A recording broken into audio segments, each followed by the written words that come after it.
built the organization Frontline Aid out of frustration with the way that the development sector operates. His goal is to make the lives of local actors and activists easier through the use of technology based on real-time data, design thinking, and lived experience. And so we're very excited to have him. But he built the organization Frontline Aid. So Tarek, if you're ready, I'd hand it over to you. Perfect. Thank you, Emily. Thank you, Well Grounded, and thank everybody for joining this session today. We gave $146 billion in aid last year. So let's feel good about that. The problem is we gave less than 1% of that money to local initiatives, the ones who stay after funding runs out. In the current system, it's easier to give 100 million to one large international organization than 10,000 to 10,000 local initiatives. They keep struggling to survive day by day.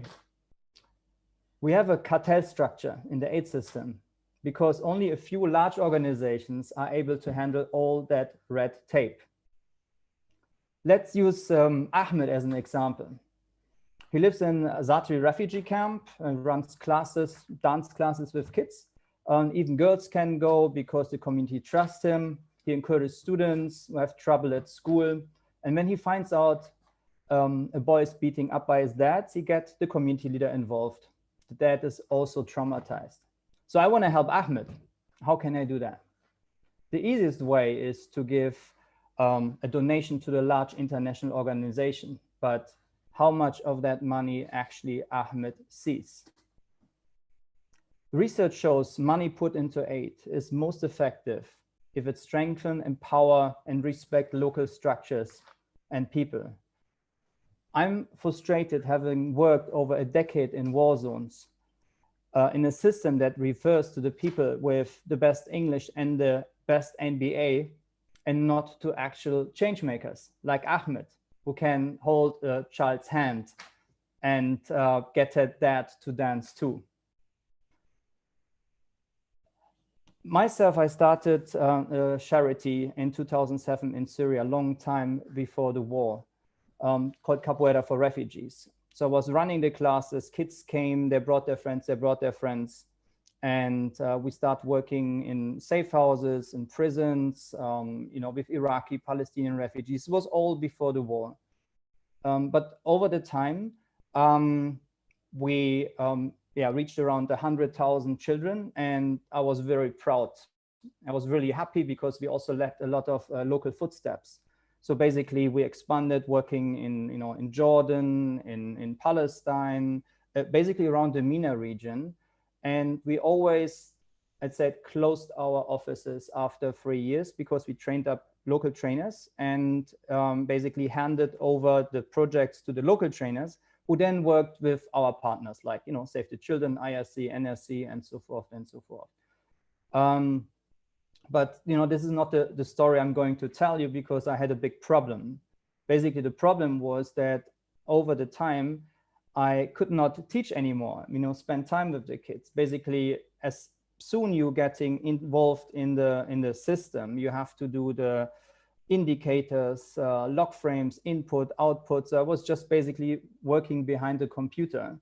And this is basically my frustration.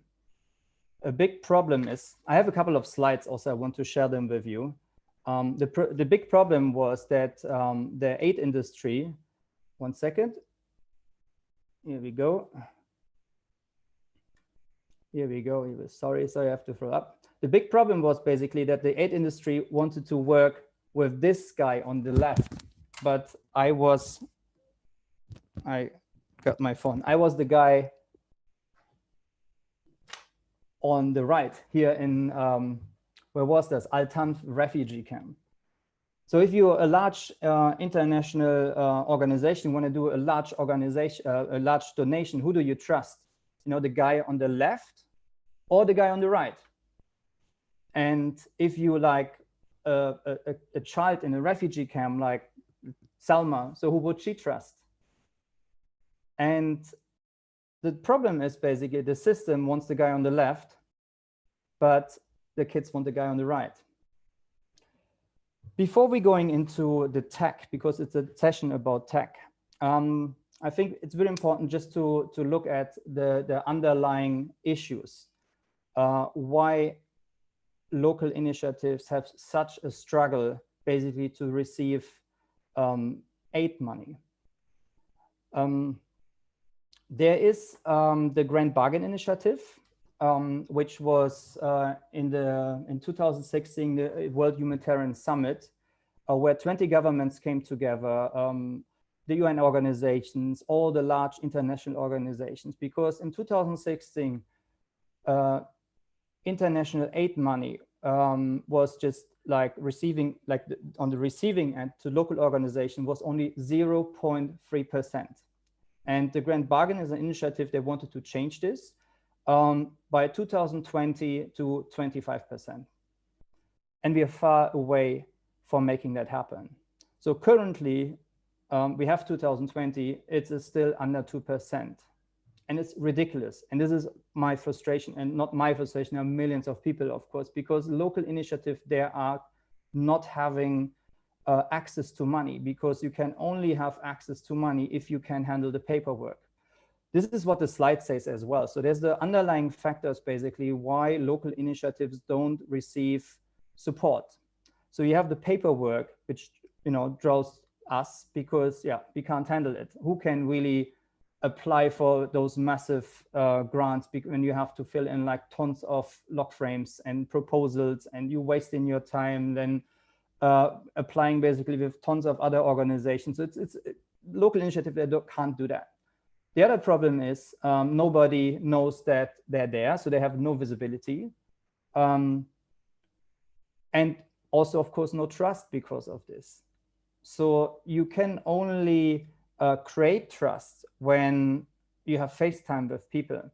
So I moved around 2.5 years from Jordan to Berlin. I was the last 15 years in Syria, especially. So I'm half Syrian, half German. Spent time in Palestine, spent time in Jordan. Basically, had to run the organization, did the bookkeeping, did the printing, did the training with the kids. I also did an audit. That's why I have gray hair. I was basically doing everything. But every local initiative, they knows that. You basically have to wear a lot of different hats. So how can you manage the expectations of the people you work with, the expectation with the community to work with, manage the donors? Basically, you don't have time for anyone. Or only a little bit, basically. So, and that's why it's basically, it was very frustrating for me when I heard about the Grand Bargain, that it was only 0.3% towards local initiatives, because I was like, okay, no wonder that we are struggling, because we had a successful project. We won awards, the Charity of the Year last year. I mean, we had a lot of success in terms of the project, but to translate this into connections, translate this into receiving financial support, it was impossible. Anyway, since I moved to Berlin, I started Frontline Aid, a project where basically we're trying to get rid of the middleman in the development sector. We trying to cut tape, because the big questions we have, maybe the big questions of the whole session, is like, how do we make our desire to help most effective? We decided basically to cut red tape and supporting local initiatives and make sure they don't need even a computer. So we're doing this through real-time data. We just go to the next slide. So basically real-time data where we see Abdallah, we see his project. I will go later into the details in terms of the tech, but just for now, just to get an idea, I think is like basically a real-time overview of, this Abdallah runs a project. We receive constant updates on, tasks. We have a shared task tool. We're making sure that we see monitoring evaluation data, which is working on offline. It is GPS stamped. these are basically essential things, but let's say his tasks are basically match-made with supporters, which are also can be volunteers, who then basically match-make the skills. Somebody needs a connection, somebody needs a design of a t-shirt. And now let's say the network we have here in Berlin basically allows us to have a lot of people involved to support those initiatives directly. This is right now a pilot project, but it's not, I mean, we are in this community since 2012. So we are restoring parks and schools, I mean, school rooms, because there are no places basically to have activities with local initiatives. There are no, Raqqa is totally destroyed. It's like 60% of Raqqa is destroyed, 20% totally destroyed. So basically they have like around 55,000 children or more, it's hard to count anyway. And there are like around 40 schools, and how many of those schools are actually basically running is a handful. So basically we decided to use the network we have. And this is, again, it's just an example. I think you can do this with all cultural activity who already have a network.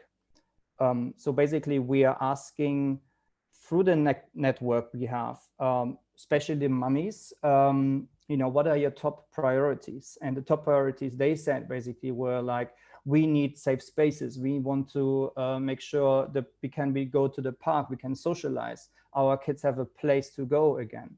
And so we get this information, and we basically use our communities in around 40 initiatives, and they have met and asked what, you know, who can actually do those activities, who can restore spaces and so forth.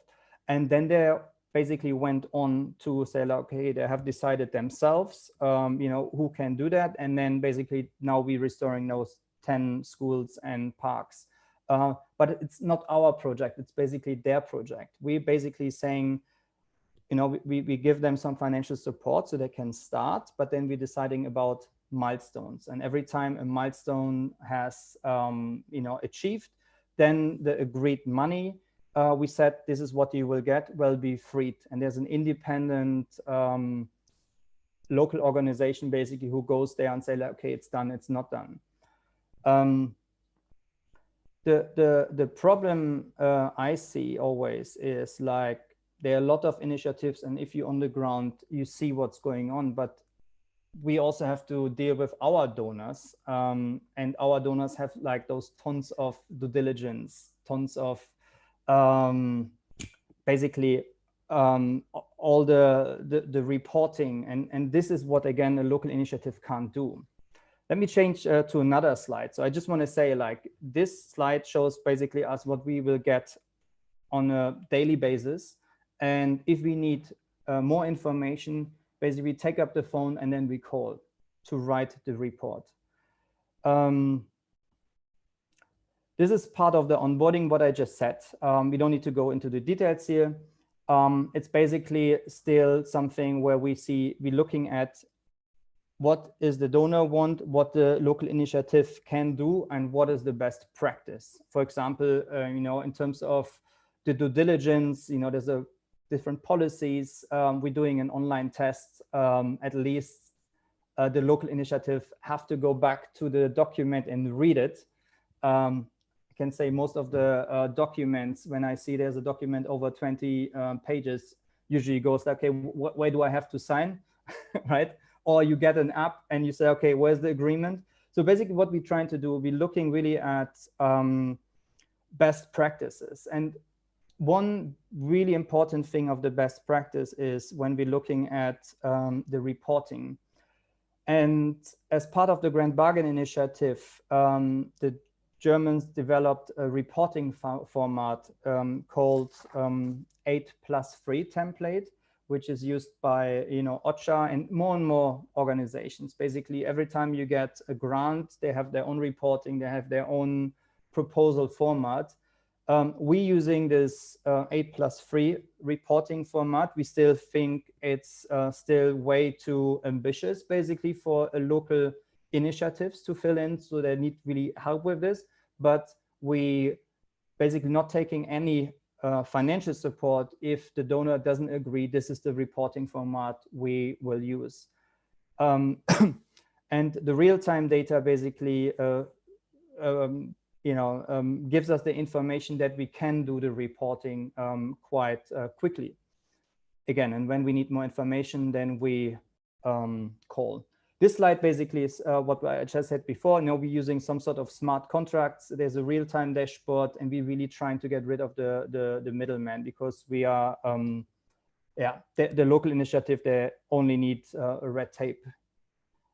I have to speed up a little bit because I said 25 minutes. So it's another 5-6 minutes.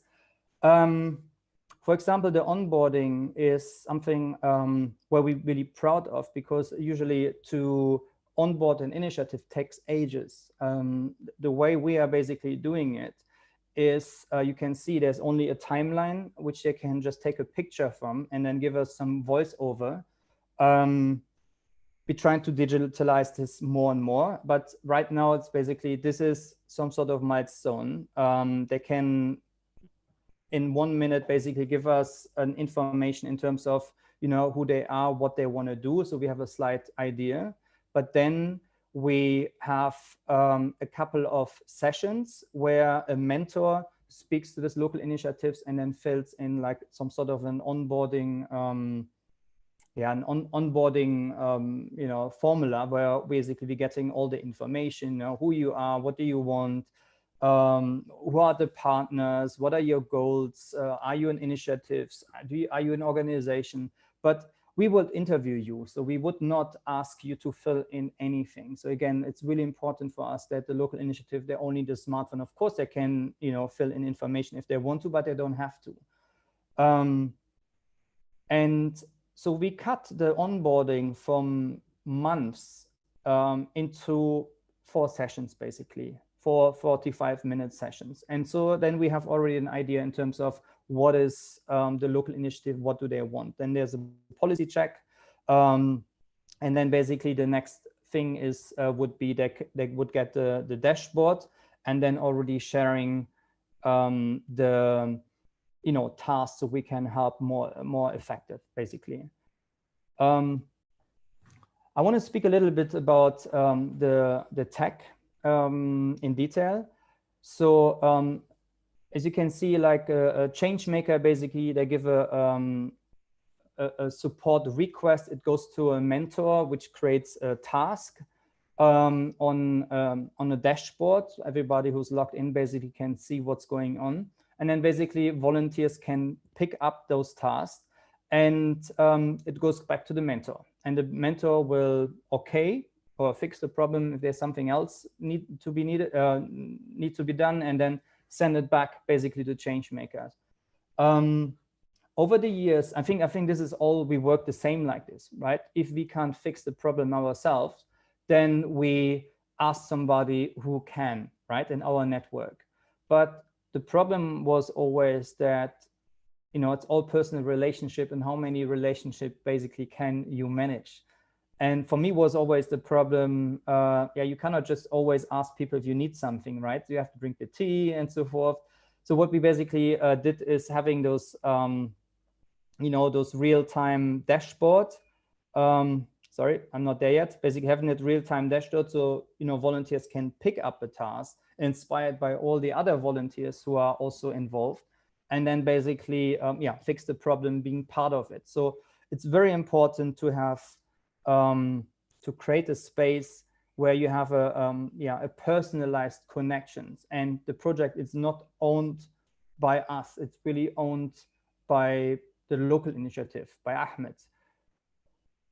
This slide is about decisions and approval. So as you can see, we have to look into, okay, who's getting the money, and who am I to really make a decision in terms of, who gets the financial support? Because I don't want to make a decision on, who sends me the best pictures, and again, who sends me the best written proposal, because those are the only two things I actually have. And we don't need to do this anymore because we see real-time data. We see what their goals are. And if we have money available, then we could just give you the money without you needing to apply for it, right? And this is basically in terms of, you know, the sea change, which I see. We need to see what's going on the ground, having personalized connections with those initiatives, and making sure that we, support when they need something without them, again, spending their time behind the computer and applying and so forth and so forth.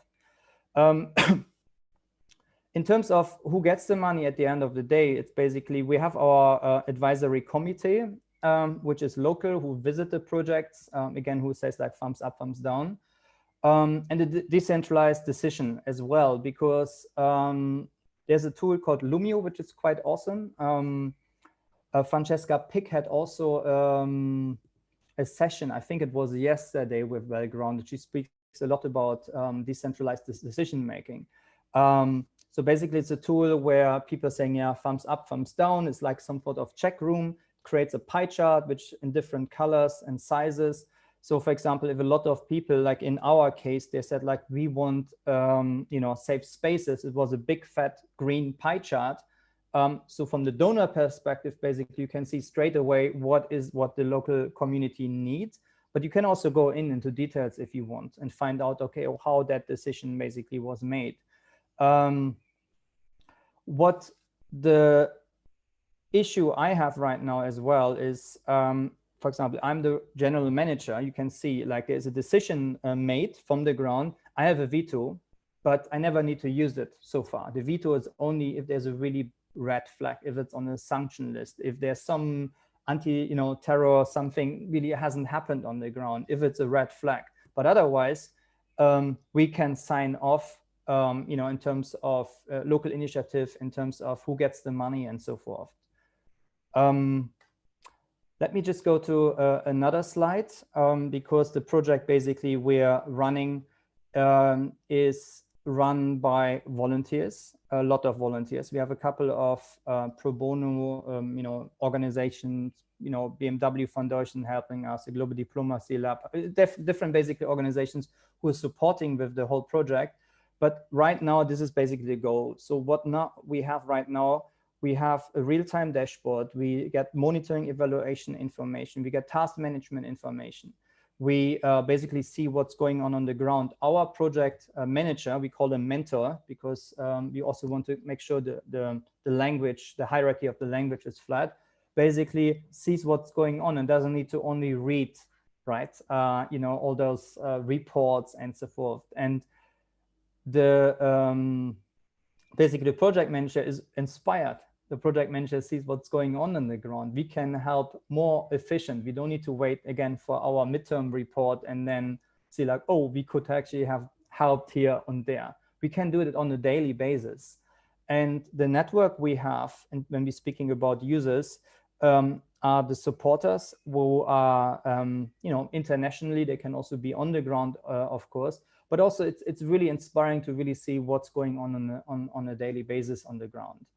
Over the next, I say months, years, basically, we're really trying to disrupt how funding is distributed. The project right now, like again, it's in Raqqa, in Syria, and a couple of other initiatives we are supported already through the years.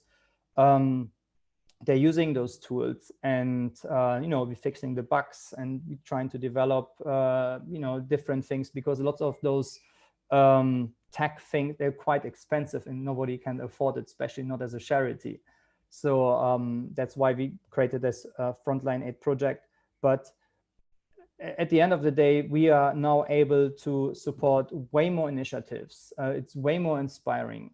We're trying to launch a beta version as well, where other initiatives can use it as well towards the end of the year. But we really have to focus right now on Syria and Raqqa. There is so much to do, but it's basically, it's a web app where everybody can use it by the end of the day. It's of course for free for local initiatives. Large organization cannot use it. Basically, so we were approached by Save the Children, but Save the Children is only a supporter when we're looking at users. They cannot say that's their own project because it's a local initiative at the end of the day. But of course they can support, but not supporting their project. This project was made to make the lives easier for local initiatives. And which means, of course, admin is on our side. We have to do a lot of admin, a lot of due diligence, a lot of writing. But, you know, having basically a clear tasks and having so much, you know, people basically who want to help and don't know where to go to help, it's great because, you know, through, let's say, those matchmaking, this task management, basically, we were able to get lots of people. We have like around 40 people right now involved in just like in the helping, and we're having the project on the ground. We have over 30 people working on the Frontline Aid project in terms of tech, user experience, you know, back end, front end, and so forth. And everybody's basically inspired because we finally see what's going on the ground. Let me see my time, how much time. Oh, I'm talking too much. Okay, I think I have my 25 minutes, but I know one of the big questions maybe for you would be also, I would really like to hear is like, you know, how can we put locals into the driving seat? And I really would like to open up the floor if there are any questions. And I'm stop sharing now.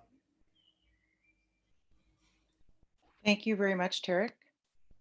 I think maybe we're going to take a couple of minutes to launch a poll for people to respond to, and give people a couple of minutes to fill in the poll. And also, if you have any questions or comments, please feel free to put them into the chat. I see a few questions in there already.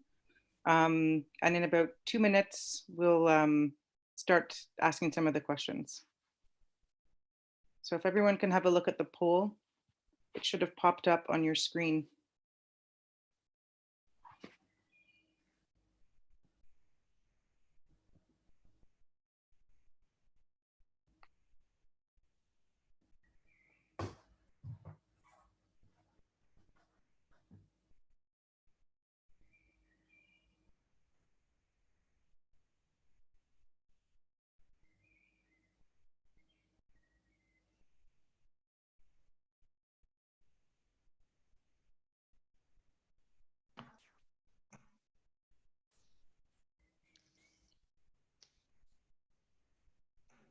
I propose to keep on to discuss, because it's a long poll and people take time to fill the poll. Just 7 people till now, so I propose to continue talking, and when it's finished, I will tell you. Sounds great. Thank you, Guillaume. So Tarek, one of the questions that's been asked here is about who the Frontline Aid donors are. So are you working with institutional donors like the EU or DFID, or is it specifically individuals and foundations who fund the local initiatives? Okay, we're having a couple of things, right? There's the charity itself called Capoeira for Refugees, which is around since 2007, who runs the project and, you know, supporting those local initiatives directly. But as a charity, we're never allowed to raise money for development. So that's why we created Frontline Aid, which is right now a social for-profit organization registered in Germany. We are trying to get the charity status right now, but Germany is quite complex and it takes forever. But the donors basically are we're getting a lot of people involved through the charity, and we're getting the Robert Bosch Foundation gave us some financial support. They helped us with user experience, basically personal connection. So we don't really have money in Frontline Aid at all. And if you look at the web app, it costs easily more than $1 million basically to develop this. And we run everything right now on pro bono and volunteer basis. There's free leads where we're getting yeah, like just some incentives basically who are coordinating all the different people as well.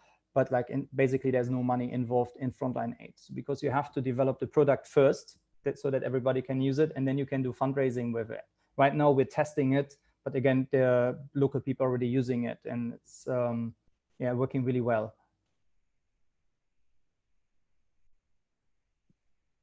Thank you. There was another question that you had asked, Tarek, that I'm just going to put out to the group again, which is around how can we put locals into the driving seat in development initiatives? If people have any thoughts on that question, please feel free to write into the chat box any of your reflections and feedback. There's another question here about the application process, I think. And is it personalized or can it be used in any kind of project? I mean, because we are referring to the this template, this 8+3 template, so we're speaking about humanitarian aid. This is what we can do with, let's say, this web app. Right now, because you know, there's a lot of information on the projects which are confidential. Because again, there was like ISIS, it's still chaos, it's still a war zone, so it's not open for the public yet. What we are working on basically is creating the beta version for the open public, so that's basically people can use it. But our idea basically is in the first run going to foundations, and there are already a couple of foundations who are interested in this project, who helping basically with the whole onboarding, with the due diligence, because we don't want to do the diligence, right? So we have to look at, okay, there's Frontline Aid, which is a platform. There's Capoeira for Refugee, which is a charity, which using the platform. Basically, if other organizations or initiatives want to use that platform, Capoeira doesn't necessarily manage those, you know, don't put the mentor in, doesn't put the funding in. We can only run the projects we know from our work, which are related to, you know, psychosocial health, mental health, and so forth. So basically, if a foundation comes on and say like, okay, we want to use parts of the platform, they're having their own projects basically, and saving time, money, and getting inspiration through that. So basically, our next step would go through foundations. If there's some initiatives who want to work with that platform, then they would also need to find their own, you know, mentor or supporters, because yeah, let's say they don't need to find them, but we can't guarantee as Frontline Aid that we have so much supporters who basically helping with your project straight away. This is the goal, but again, we have to grow, you know, the chicken egg. We have to grow enough supporters on the one hand, and on the other hand, we have to grow enough local initiatives. So right now we're around like 40 initiatives, which is already a lot to handle. I hope I answered that question. Yeah. Thank you. I have a question as well, which is a little bit about the real-time data that you were mentioning becomes a big part of the platform, the online platform, and helps to address the issue of sort of trust and giving information to donors and that kind of thing. So what kind of real-time data are you capturing, and how are you doing that? Or how are the local initiatives doing that? Okay, so the real-time data is basically a couple of things. So there is the monitoring evaluation on site, qualitative and quantitative data. So we're speaking about places where there's no internet available all the time. But let's say there is a sport class, you know, you basically capture, you know, how many people you train, girls, boys, and so forth. That's part of it. The qualitative data we also capturing because we basically interviewing the community, and they can just speak into the phone, and that will be tagged. That creates word clouds and so forth. You can do sort of different monitoring evaluation surveys. We usually use one called the most significant change. I don't know if you want me to go in there into the detail. It's basically a storytelling, qualitative data measuring. And the other real-time data basically is tasks. I mean, those are really important as well because, you know, a local initiative creating their task, but it's a shared task system, which again is match-made with the mentor and on a task sharing dashboard where supporters basically can pick up the task. This is also in real-time data, I'd say. And the other real-time data is basically for us was always the problem. Okay, how do we get some pictures, right? So we have to look into some people using WhatsApp, some people using Instagram, some people using Facebook, and so forth. Basically, all the different platforms basically coming together. So we see what's going on the ground. And if we have to write a report or if we have to update or help updating their profile page, then this data is available. That's basically it in terms of real-time data. So forth, in the future, we talking about data sets, but we're not really there yet. That's so forth what we're having there.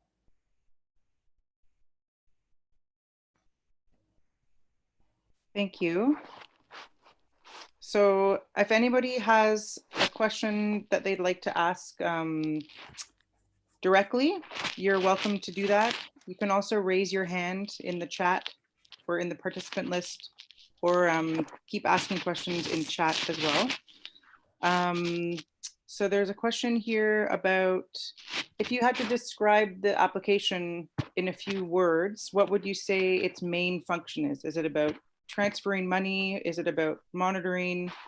Is it about something else? How would you sort of describe it?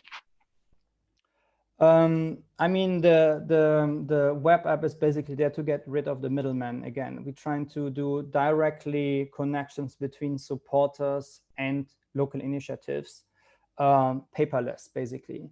Let's say my experience in terms of running an organization, again, handling all those different balls in the air. I have let's say, had a pretty good idea in terms of what a local initiative actually needs. With directly feedback with those local initiatives on the ground. So that's, I think it's quite important basically to get like, basically building the tools with the end user.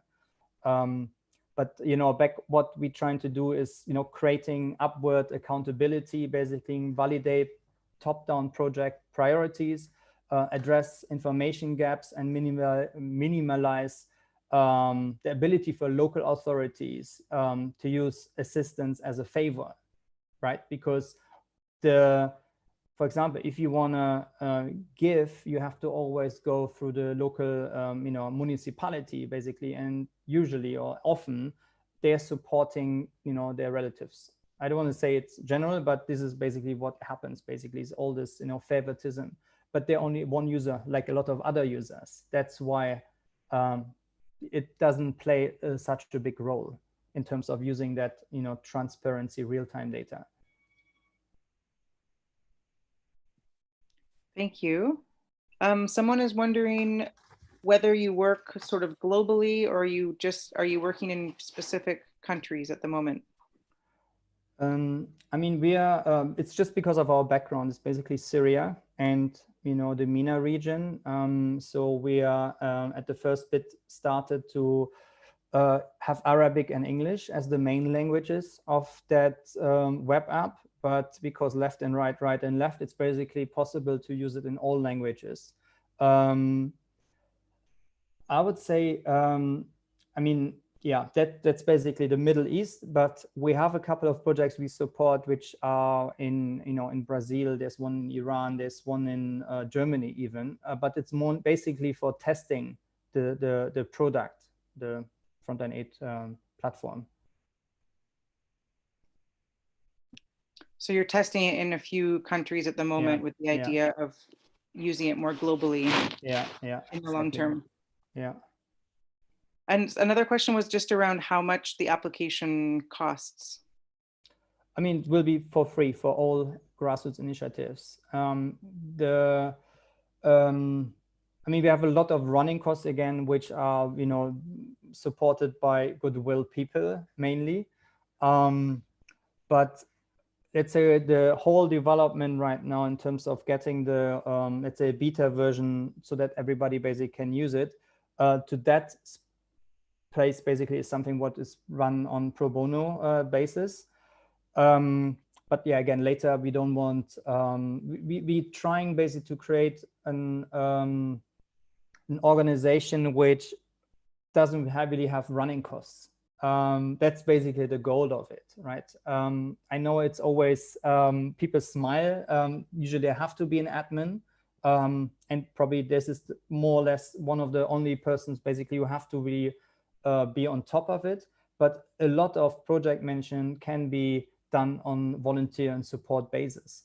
Again, if you have a, if you run a project, there's always a project manager, which we call mentor. This person is usually paid by the charity or the foundation. So it's not our cost at the end of the day, right? But basically, this is the goal, to have really no running costs. There's a question here about whether you find that Wi-Fi internet access is a roadblock for the grassroots initiatives that want to use the platform. Yes, there is. So basically, the infrastructure of the web app, I don't need to go into the design language, but so right now we're storing information on our phone, and once internet is available, it's basically uploads to a cloud.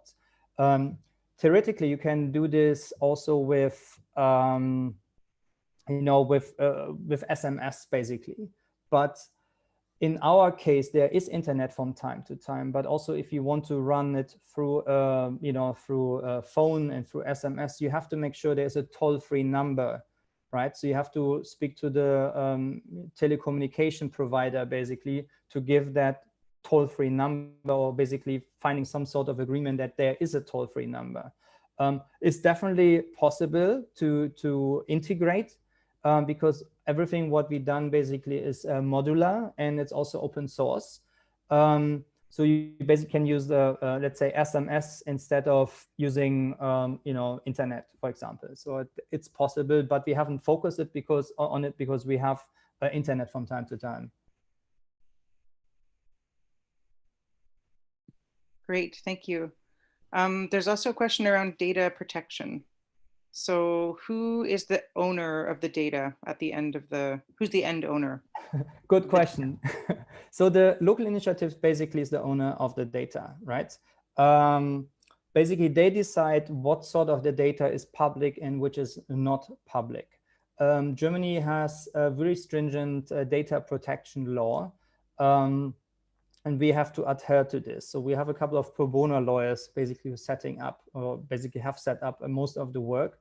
But again, the local initiative is the owner of the data. Basically, we don't want to come in and being a new middleman, right? Because basically what we're trying to be is that basically Emily can support Ahmed directly. So you will go through us and go to Ahmed. What we're trying to do basically is that you can do it with Ahmed directly. For example, if you want to donate money, currently as a charity is not possible because Ahmed doesn't have a bank account. So this is where we come in. If you don't have a bank account, then the only way is Emily says like, we want to support projects like Ahmed.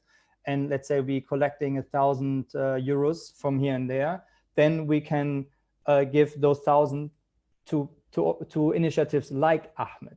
But it's not possible in the law that you basically can do it one-to-one to Ahmed directly, which is ridiculous because he has no bank account. So then basically then we have to ask for a service, because then we really have to, making sure that, for example, in Syria, getting money again through a middleman, going over the border, handing out the money, getting a receipt and so forth. Then there's a bit of work involved. This is where we have to take a fee. But if there isn't bank account, then not. I mean, of course, we're trying to find better ways. But for example, in Raqqa, there is no digital currency available. Otherwise, we can also go around this sooner or later. Yeah. Thank you. I'm going to ask one more question, and then I think we'll go to the poll results. So there's a question here around the onboarding process and how long the onboarding process takes. Okay, so the onboarding process is you can go to the website, which is not public right now, and you can sign in as a supporter, or you can sign in as a change maker. So I assume it's right now the onboarding process as a change maker or an individual project. Basically, the first step takes a minute. So we receive an email, you will get a calendar invite. Basically, you can pick a date for a mentor, and then you arrange a call. And in this call, basically, there is a form which we will walk you through. There's a video available. You can already do this timeline if you want and sketch it, but you don't have to. And then I would interview you when I'm the mentor, and usually it takes up to 3 sessions are 45 minutes. Sometimes there's, we do a longer session, it really depends. But those 3 sessions basically gives us an idea of who you are, what you want to do, and how, and start working on the milestones, because the milestones are the most complex thing. So there's a lot of, let's say, this mentoring and helping to find, the milestones, the indicators, how you measure that, all of this. But basically, we will do it with you or for you. And this takes a chunk of time, but we don't want to make sure this is completely ready before, and then you're allowed to use the dashboards and so forth. So basically, there is, there's a part of the milestones which are already ready. You go through the policies with us. And again, there's a test, an online test. All the policies are available online. And then on our side, we check references. Yeah, that's basically it. Then you can already use the platform. Before, you can use only parts of the platform, which is not public. Yeah. And you said you can either onboard as a change maker, or you can onboard as a donor, essentially? Yeah, supporter. I mean, supporter are, let's say a large international, or any international organization. A supporter could be a mentor. A mentor is somebody who has more time on regular basis, or like a volunteer, which, using, I don't know, have a couple of hours a week or a month, basically. Yeah, so this onboarding process is, of course, way quicker. But also for the supporter, there's a certificate you have to get before you can directly being in touch with the local initiatives. Because in our case, there's definitely lots of local initiatives. They're vulnerable themselves. So we want to make sure that the people who are supporting them, are basically trusted. So there's like 2 levels of tasks basically you can do. Yeah. Great, thank you. I think we're going to go to the poll. Guillaume, did you want to summarize the sort of poll results? And then Tarek, maybe you want to comment on them?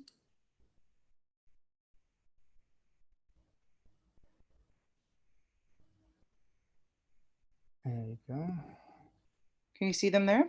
Yeah. Let me see. So we're saying basically here, the first question was, what software does the organization currently use? Yeah, I mean, it's a bit what I expected. So you have basically comms, you do task sharing, you do monitoring, evaluation, and there's some who do contact management system as well. I like basically these questions because if you compare it often with, I don't know who else is in that talk today, because I assume you run projects yourself, you're maybe an initiative, or you're an organization, or maybe a foundation. So you basically have a clear idea how to run this project or the projects themselves. My problem was always when, I'm in the field, I actually don't have the money basically to pay for all those different softwares, because all the software is available, they're all there, but you need pro versions and they don't speak in the back end with one another. That was always our problem. And that's why, if you have all those different tools in separate places, it was for me really challenging. So yeah, I can, but yeah, that's basically what I would say to those poll.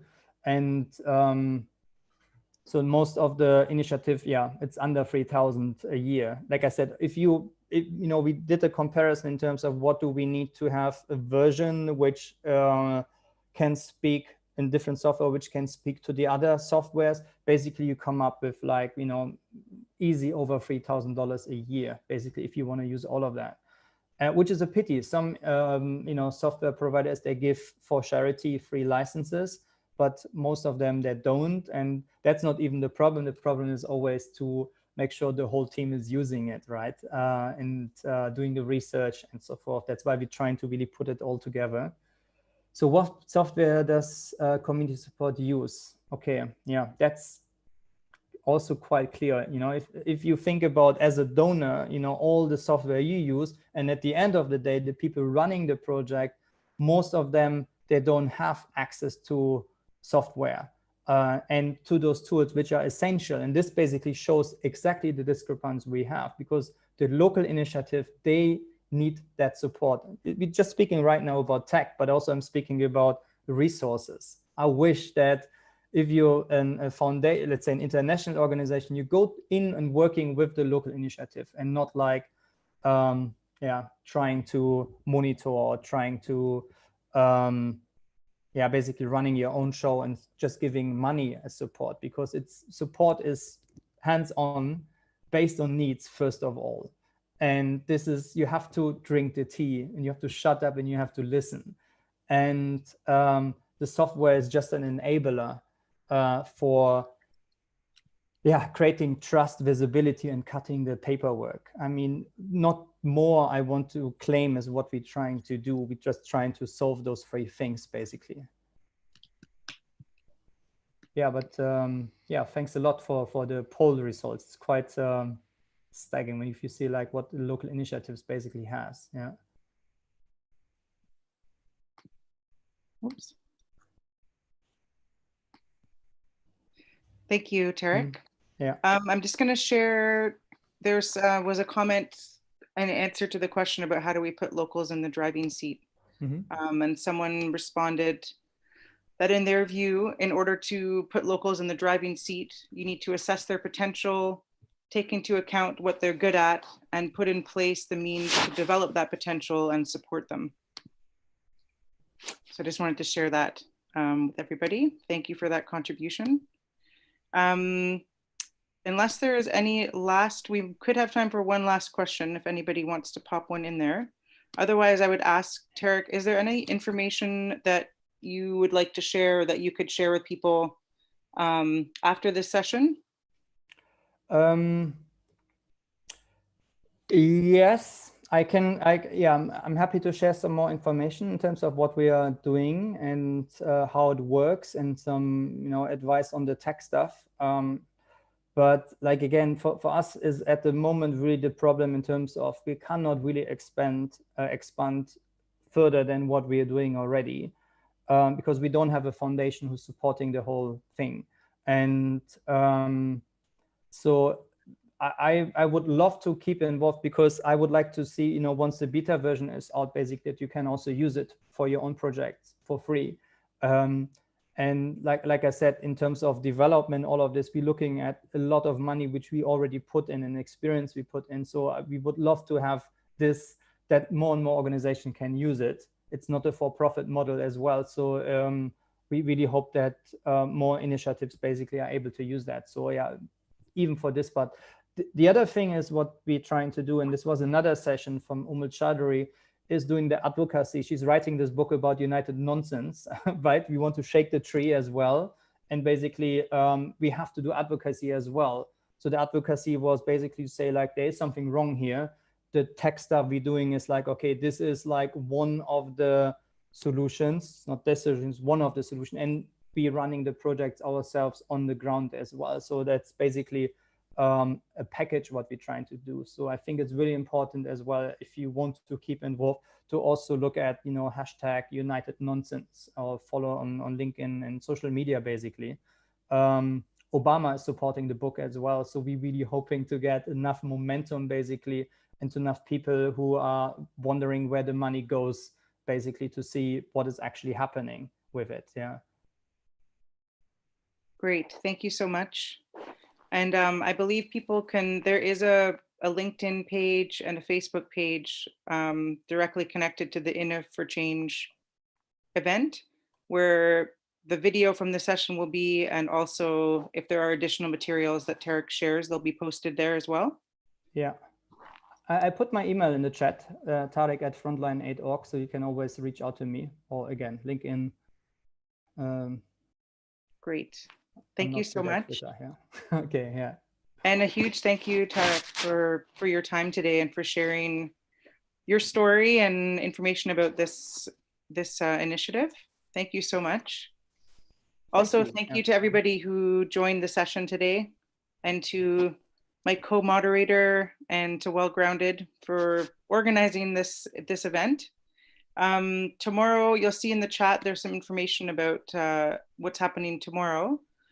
The theme tomorrow is learning and support in the digital age. And the first session is from 9 to 10 a.m. UK time. And it's about managing teams collaboratively and remotely with Asana, which is another software. So hopefully some of you will join that session. And yeah, thank you so much. Have a great day or evening, depending on where you are in the world. I don't know if Guillaume, did you want to say anything? Or Tarek, did you have any last words? Juste te dire merci.